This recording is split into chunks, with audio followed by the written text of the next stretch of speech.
Hi, ladies. This is just well, first, I hope that you're doing well and I hope you're staying safe and following all the guidelines put out by the CDC and avoiding sleeping over each other's houses and all of that because we need to do what we can to get through this. And we will get through this because we are Americans, we're survivors. And am I even recording this? I am recording this. Okay, that's good. I wasn't sure if I was recording. I am recording. Okay, so this video is just going to be a review of some of the harder parts of this section. I don't think anybody has problems with why do cells divide, but I do think one of the harder areas of this unit had to do with chromosomes and homologous pairs and chromatin and sister chromatids. So I'm just going to go over that for a minute. So basically what we have down here are 22 pairs of homologous chromosomes, meaning 1 pair, 2 pair, 3 pair. And they're like shoes, right? You have a left shoe and a right shoe. You have one of each kind of shoe. So I don't know if I'm screencasting right now, but I guess I am.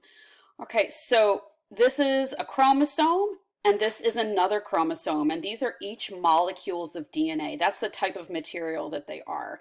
So this chromosome, one of number 1, you inherited from your mother, and the other chromosome, number 1, you inherited from your biological father. So you get one chromosome 1 from your biological mom, and the other chromosome 1 from your biological dad. Okay, so each of these is a pair, and you inherited one of each of them from one of each of these pairs from each biological parent. And you can see that the chromosomes are different. So chromosome 1 is different from chromosome 4, is different from chromosome 10. And that's because they carry different genetic information. By that, I mean different genes. So for example, over here, we have an image of Tanya's chromosomes, and this just happens to be chromosome 11. So hopefully you labeled over here that these 2 chromosomes are homologous, meaning they're the same kind. When I say kind, I mean they're chromosome kind 11, and they carry specific genetic information that other chromosomes, like chromosome 9, does not carry. So if we look back in our packet, we see that this chromosome 11, actually carries the A alleles, so big A and little a, or little a and little a. So this is one chromosome 11, and this is the other chromosome 11. So they're a pair of chromosomes. They're homologous. So these chromosomes contain the same kind of genetic information, meaning that they both contain the gene for hemoglobin, beta globin. What that means is that chromosome 11 has the instructions for making hemoglobin. That instruction is not, or that recipe is not on chromosome 2. And so that's the kind of genetic information, right? The kind of genetic information that encodes hemoglobin. So that gene is not found on any other chromosome but chromosome 11. So each of these chromosomes contains the same kind of genetic information, but not exactly the same version. So let's just suppose that this is the chromosome that Tanya inherited from her mother.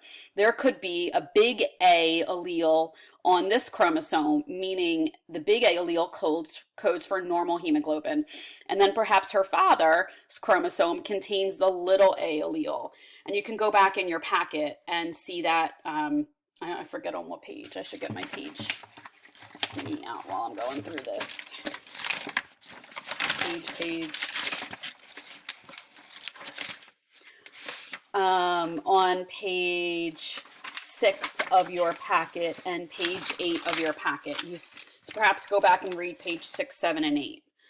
Okay, so one thing to know is these 2 chromosomes here are not sister chromatids. These are not sister chromatids.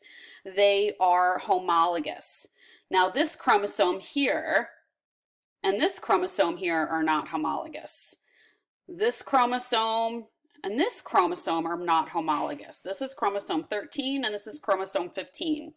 Okay, and the way we tell the chromosomes apart is by looking at their banding patterns, these stripes that you see, or looking at their size. So you can see chromosome 17 is a lot smaller than chromosome 2. So just think you have two of each type or each kind of chromosome in each and every cell. It's not like you have 23 pairs of chromosomes in your body. You have 23 pairs of chromosomes in nearly every cell of your body. Okay, we went through that. We're not going to go through that.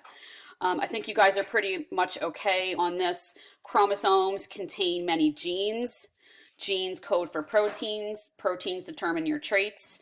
And your traits affect how you appear. So you could have skin pigment or you could lack skin pigment. In this case, you would have albinism. And in this case, you wouldn't have albinism. So genes are actually made of DNA. That's the type of material or the type of substance that they're made of. And so if genes are made of DNA, then chromosomes have to be made of DNA.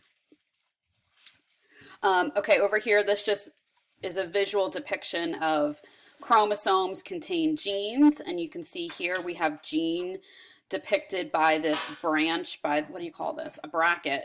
And so the fact that this bracket is pointing out these nucleotides right here, we call that a gene, and genes code for proteins, and this just happens to be hemoglobin. Okay, hemoglobin determines your traits, so this person could have normal hemoglobin or she could have sickle cell hemoglobin, and she has that trait because of her genes, because of her DNA. This is just fun stuff that I thought about for previous years. Or future years. These are just cute jokes. Take a look at them if you want. Oh, and I should also mention that these slides are up on Google Classroom. So if you go to your Google Classroom page, you'll see that there's all these slides that you can click through. Here are animations and video clips to help you if you're having trouble. And then I have my YouTube channel here, and also the PDFs of all the homeworks that you've read all in one place. So I hope that helps. And then there's those fun Corona classes, Corona sites again. Okay, let's get back on the bus. Okay, we went over DNA structure and function. That's pretty much straight memorization. Know the parts of DNA, how is it made? So everything we labeled here, you have to be able to label for the test. That's your homework. That's great. Okay, 9.2 was the cell multiplies cells. So the cell cycle multiplies cells. So how do we actually grow as organisms or reproduce or repair? Well, the cell has to go through a cycle. All right, now I modified this image since you labeled it so that you can see how the DNA looks in interphase, in S phase, or sorry, G1 and S and G2, which are all part of interphase. You can see that there's more DNA in S phase. And that's why we really took a pause and did all that information on DNA, because you really have to understand the structure of DNA to understand how it duplicates, because a cell can't go through mitosis unless it duplicates its DNA. You can see in G2, the cell is a little bit larger. The nucleus has enlarged. That same DNA remains present. And then only during mitosis, which is really super short compared to all of interphase, does the DNA condense to form these familiar X-shaped structures. So what you're looking at here is one chromosome, and it has been replicated. So this piece on the left is called a chromatid, and this other piece on the right is called a chromatid. They are identical to each other. They are like photocopies of each other. So you have two copies of each chromosome. And there's only one chromosome here. These are not homologous. This is one chromosome made up of two chromatids. And we call those sister chromatids, and they're identical. So during mitosis, the whole point is to separate the DNA into two different cells. So here mitosis is finishing, and you see one chromosome is still condensed, and the nuclear envelope is starting to reform. The spindle fibers are shortening and disappearing, and the same thing's happening over in this other cell, and the cell is pinching in the middle, which is called cytokinesis, or division of the cytoplasm. So when mitosis is all over, the DNA uncondenses, and now you have two separate cells. You have two identical daughter cells. They are identical to the original parent strand. So in order for us to grow, reproduce, repair, replace our cells, cells have to go through the cell cycle. Am I going the wrong way? I am. Okay, make sure you know the difference between chromatin and chromosomes, especially down here. When in the cell cycle is the DNA in chromatin form versus chromosome form. Not gonna worry about that, not gonna worry about that. Okay, I don't know if you have exactly this slide in your book or in your binder, but this slide I added because kids are really confused on chromosomes, homologous chromosomes, and chromatids. This here is an unreplicated pair of homologous chromosomes. It's a pair. You see two. There are two objects in a pair. So these are homologous. They're the same size and they're the same shape. They carry the same kind of genetic information, but not necessarily the same exact versions of that genetic information. So you could label this, what are these lines pointing to? They are pointing to a homologous pair of chromosomes. And the color here just indicates that one chromosome was inherited from the biological mother and the other one was inherited from the biological father. If it helps you, why don't you draw a stripe down the center of this one, because that's what we used in our models. So don't memorize colors. You have to understand the idea between homologous chromosomes. So what we have here, this big arrow is representing DNA replication. It's representing this phase right here. So for a cell to divide, the DNA has to be duplicated. It has to be replicated. It has to be synthesized. It has to be copied. All of those words mean the same thing.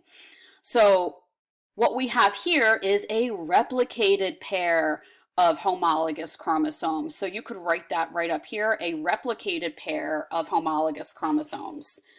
Here we have two chromosomes, and over on the right we have two chromosomes. And we only count chromosomes by the number of centromeres here. The centromere is this dot in the center that holds the two halves together. And so what we would label these two down here are sister chromatids. These two molecules are sister chromatids, and these two molecules are sister chromatids. So what's important to know is these two pieces here are not a homologous pair. They are merely identical. They are like two photocopies of each other. Okay, so hopefully we got that down. Now, I'm showing you this, but I want you to know that when the DNA replicates, it's in chromatin form. It's not in chromosome form, but there's no good way to show that except drawing a little bit of squiggles up here and some more squiggles over here. So I don't know. It's really hard to see sister chromatids when the DNA is uncondensed. So I just want to kind of help you out with what these lines are and why do we have lines sometimes versus X's. Okay, DNA replication. That's how the DNA gets copied. It involves the two strands separating, do it to an enzyme, and then we have this replication fork. And new nucleotides are added one at a time in opposite directions so that at the end we have two identical copies of DNA. So these two copies are identical to this original strand over here. And this happens during S phase of interphase. So what's going on here is really the same idea that's visualized here. It just looks completely different. This page shows DNA replication, and this page also shows DNA replication. Okay, and it's important to know that this parent molecule is never destroyed. It's just separated. This DNA molecule is separated, and then new nucleotides are added to each side so that these two molecules down here, this molecule has one strand of the original pair. So this blue strand came from this blue molecule, or is this blue molecule. This strand right here is this blue molecule. So each of these daughter strands is actually half of the original strand. And these new nucleotides that just came in floating. They're just in the nucleus floating around like water molecules are and whatnot. Okay. Oh, I'm going the wrong way again.